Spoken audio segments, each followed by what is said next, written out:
At Christmas dinner, I asked whether the hospital had sent my surgery date.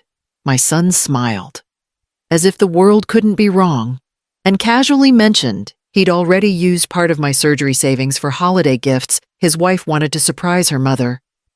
I put my fork down and said, "Then you still do not know who really needs the surgery." That was the moment the room stopped breathing. My name is Loraine Calder. I am 64 years old. Evan and Kayla had worked hard to make their house look festive garlands, candles, a bright table runner, but all I felt was a thin layer of tension pressed beneath the warmth. The kind that comes when everyone is pretending a little too hard. Kayla's parents sat across from me, admiring the gifts Evan had bought them, describing every detail as if they were describing a miracle. I waited until everyone had food in their mouths. It seemed safer that way. "Evan," I said softly, "did the hospital send the letter about my surgery date while I was on shift last week?" He did not even look uncomfortable. "Yeah, Mom, it came." He carved another piece of ham, completely at ease. "But I used that money already." My fingers tightened around the edge of my plate. "Used it for what?" "For her mom's gifts," he said, nodding toward Kayla. "It is Christmas. You know, she only gets one Christmas a year." No one laughed. They only stopped pretending they had not heard him. I felt the nerve in my lower back pulsing deep, sharp. The same pain that sent me to the MRI machine in October. Severe lumbar stenosis. The doctor had said I needed surgery within months to avoid permanent nerve damage. If I waited too long, I might lose strength in my foot for good. I lowered my fork. Everything inside me went quiet. "Then you still do not know who really needs the surgery." Kayla stared at her plate. Her mother's smile collapsed. Evan blinked at me as if I had spoken another language. All my life, I had been careful not to embarrass him. I never brought up money in front of guests. I never pushed too hard. That night, the truth slipped out anyway, clean and sharp as a blade. Silence stretched across the table until even the candles looked uncertain. I did not raise my voice. I did not have to. Something had already cracked open, and none of us knew yet just how far the break would spread. When the plates were finally cleared, I stood up slowly, bracing my lower back. I could feel the pain settling deeper, the surgery window shrinking by the week. I kept my coat on my arm as I headed toward the door. No one tried to stop me. Outside, the air was cold enough to sting. I tightened my scarf and walked to my car, aware that the next step in my life would not come from their house, or their plans, or their comfort. It would come from me. I drove home from Christmas dinner with my hands tight on the steering wheel. The echo of Evan's voice still sharp in my chest. By the time I stepped inside my apartment, the past had already begun pressing against me, asking to be remembered. My name is Loraine Calder. I raised Evan alone. His father overdosed when Evan was 3, leaving me with a child who needed everything and a world that did not care how empty our refrigerator was. I worked double shifts at the hospital, slept in 2-hour stretches, and taught Evan to tie his shoes between night shifts. When he was 19, he said, "Mom, I can handle tuition. Don't worry." By the end of that week, he was crying on my couch because his financial aid fell through. I paid for it. 1 semester became 2, then 3, until I had quietly covered the full 2-year program without a break. Later, when he moved into his first apartment, he called me at midnight. "Mom, my card got declined. I just need help this once." I covered the rent. Then I covered the next month, then the one after that. Every time I tried to talk about budgeting, he smiled and promised he had it under control. When he met Kayla, her family welcomed him with polite smiles that never quite touched their eyes. Her father liked to say, "A man provides for his own." Every time he said it, Evan's shoulders tightened a little more. He wanted to impress them. He wanted to belong. And somewhere along the way, He started treating me like the safety net he did not have to look at. After they married, the calls became routine. Mom, the car needs repairs. Mom, the rent is short again. Mom, Kayla's parents invited us to dinner. Can you spot me until payday? I kept saying yes, quietly, automatically, like it was my job. By the time Christmas came, I had been carrying them for so long, I did not realize how much of myself I had set down along the way. The week after Christmas, the pain in my lower back sharpened into something I could no longer ignore. It wasn't just aching anymore. It was electric running down my leg, biting at my heel every time I took a step. One morning, I tried to stand up from bed and my right foot barely lifted. At the clinic, Dr.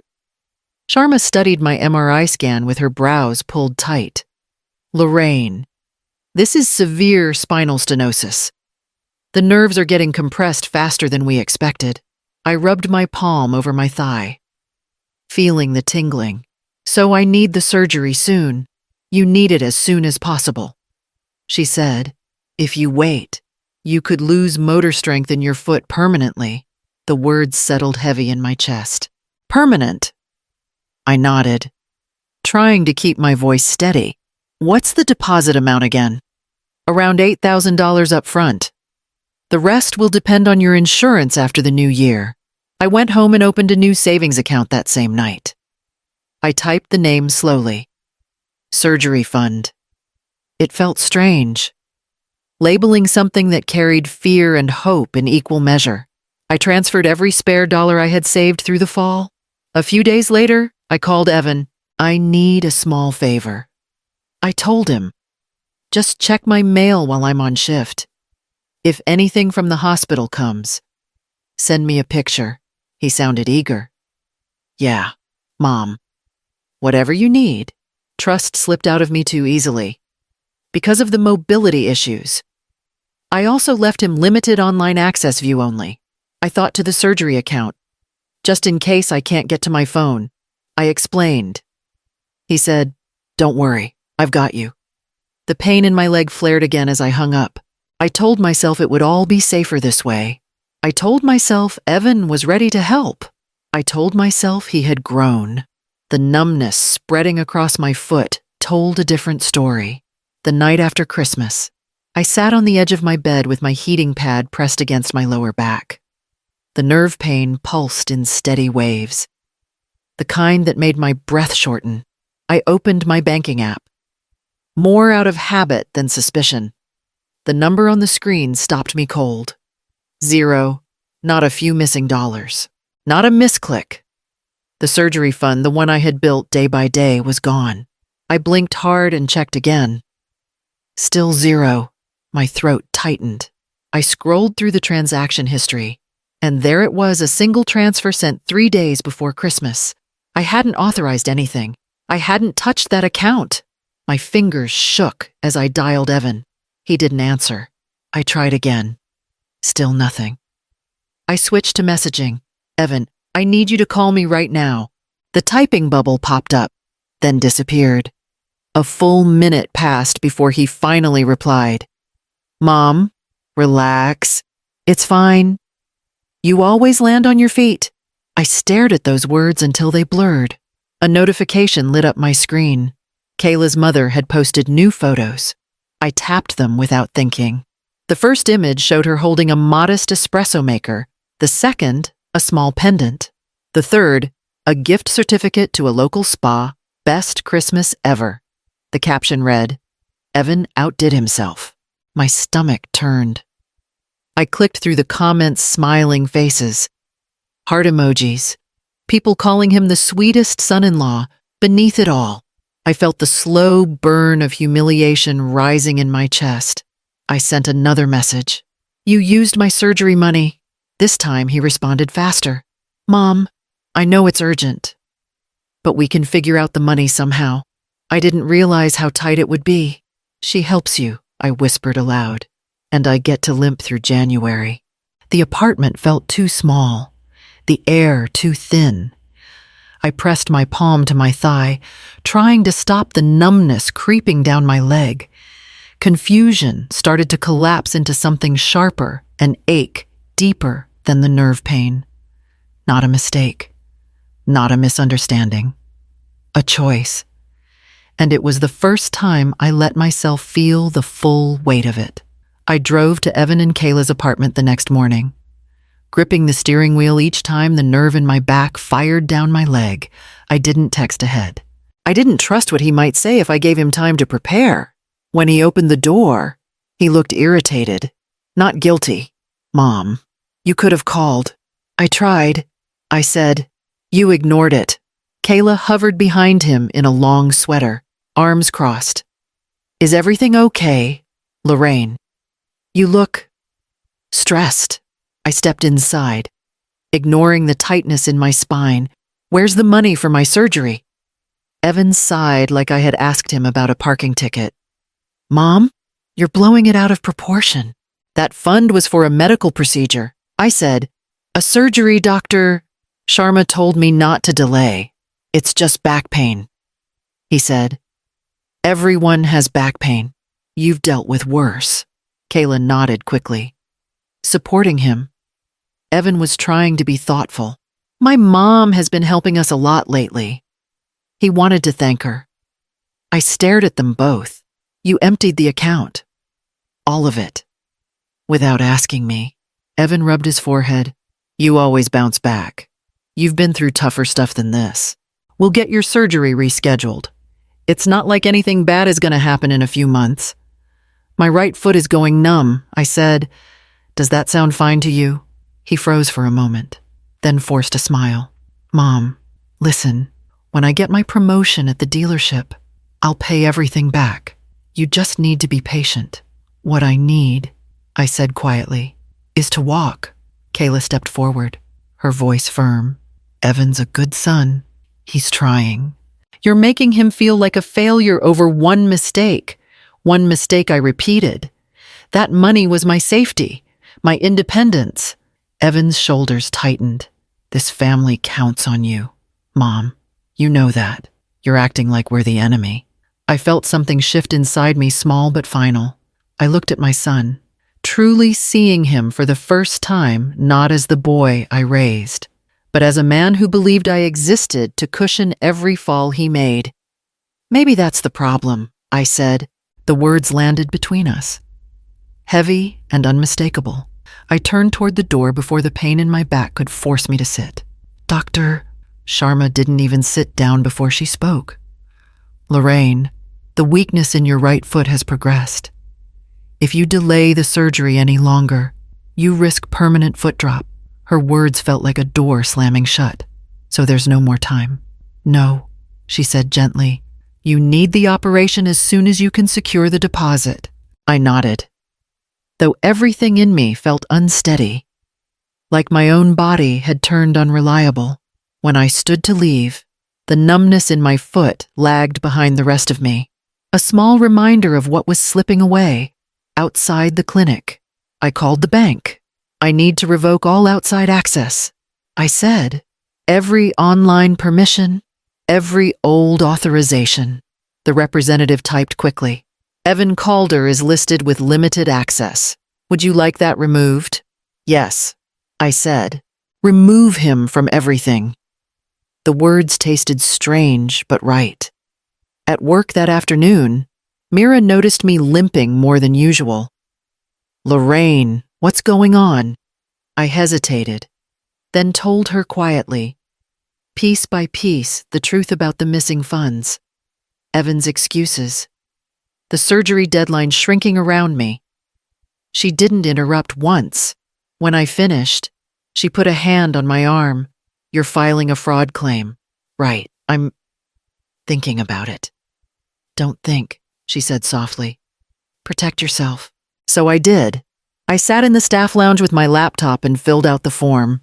Naming my own son on a fraud report felt like dropping a stone down a well. I couldn't hear the bottom. Later that night, in my apartment, I reset every password I had used in the last decade. The glow of the screen lit the room as I deleted Evan's contact information from my banking profiles. Each confirmation email felt like a breath I had been holding for years finally releasing. When it was done, I leaned back in my chair. My foot tingled with pins and needles, but for the first time in a long while, something inside me felt steady. It wasn't relief. Not yet, but it was mine. 3 days after I filed the fraud claim, Evan showed up at my apartment without warning. I heard the frantic knocking long before I reached the door. "Mom, open up," he called, voice cracking. "We need to talk." I opened the door just enough for him to step inside. His hair was a mess, his jacket unzipped, his whole posture jittery. My card got declined at the gas station, he blurted. Then the electric bill bounced. "And Kayla's mom." He stopped, swallowing hard. "She found out the gifts weren't bought with my money." I folded my arms. "How did she find out?" "She overheard me on the phone with Kayla." He said, "She's furious. She said she felt humiliated. Kayla's been crying all morning." His voice rose.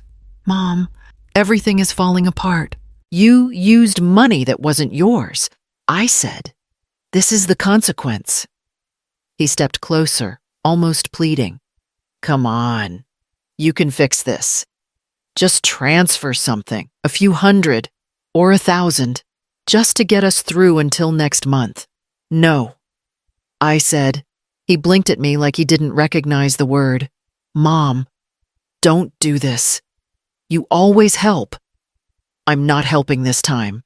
His jaw tightened. "You're punishing me. I'm protecting myself." He paced the living room, running his hands through his hair.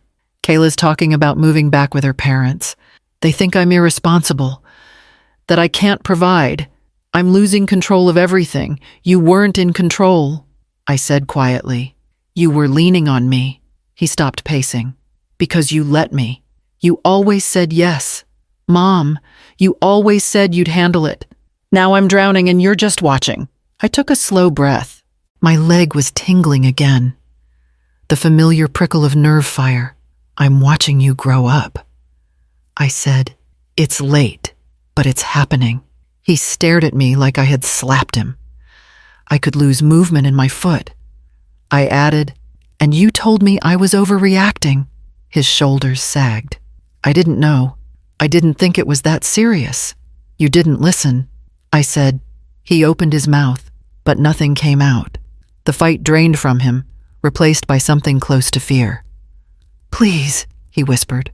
"I need you." "I know," I said, "but I need me more." He looked at me one last time, searching for the mother who would cave, who would rescue him again. She wasn't there.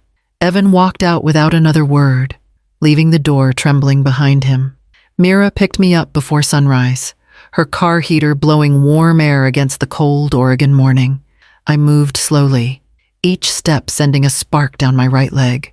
She hovered at my side without crowding me, the kind of presence that made breathing easier. "You ready?" she asked gently. "As ready as I can be," I said, gripping the door frame before easing into the seat. At the surgical center, the nurse handed me a clipboard and wristband. Mira stayed close while I checked in, her hand brushing my elbow every time my balance wavered. I didn't say it aloud, but I was grateful someone was there, someone who actually showed up. Then the nurse glanced at my file. "Your emergency contact, Evan Calder. We tried calling earlier." My stomach tightened. "You called him." "It's standard protocol," she said. "He's on the form." Before I could react, Evan appeared in the waiting area, rushing, hair uncombed, eyes wide, like he had run all the way from home. "Mom!" he gasped, spotting me in the waiting area. "Why didn't you tell me it was today?" "I did," I said quietly. "You just didn't listen." He stared at my right foot dragging slightly as I shifted my weight, the numbness making my steps uneven. For the first time, I watched his face register something deeper than panic understanding. "Mom, I didn't know it was this bad," he whispered. "I didn't know you could lose movement." "I told you," I said again, softer this time. "You chose not to hear me." He looked down at his hands, shaking. "Let me stay, please. I'm not sending you away." I looked at him, really looked. But I'm walking into that operating room because I chose to, not because you helped me. A nurse approached. Ms. Calder, it's time. Mira stood, ready to take my bag. Evan stepped forward as if to catch me, but he stopped himself when I straightened on my own. I'll be here, he said, voice breaking. I promise. I nodded once and followed the nurse down the hallway. The lights were too bright. The floors too clean, but my mind was quiet. I could feel the fear, but it didn't own me. Evan stayed behind in the waiting room, sitting alone with everything he hadn't heard until it was too late. By the time December came around again, I could lift my right foot without thinking. The numbness had faded to a dull echo, a reminder of how close I came to losing more than movement. My smaller apartment in St. John's was quiet, but it felt like mine in a way my old life never had. After physical therapy one morning, Evan called. His voice was soft, careful. Mom, can we talk sometime? I said, but not about money, and not if you're hoping things go back to how they were. He exhaled shakily. I'm trying, I really am. I know, I said, but I need space while you figure out who you are without leaning on me. There was a long pause before he whispered, okay, on Christmas Eve. Mira knocked on my door holding a grocery bag filled with ingredients for soup. My neighbor Sam brought a pie he'd baked too long on accident. We sat around my small table, laughing at how lopsided the pie looked, teasing Mira about her obsessive way of chopping carrots. No gifts, no performance, just people choosing to be there. When Evan texted later, Merry Christmas, Mom, I'm thinking of you.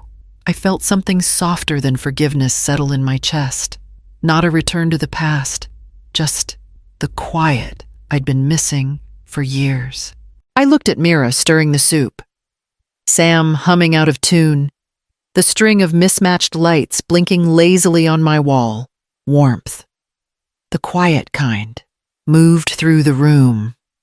I had spent so many years setting myself on fire to keep others warm. This year, the warmth stayed with me.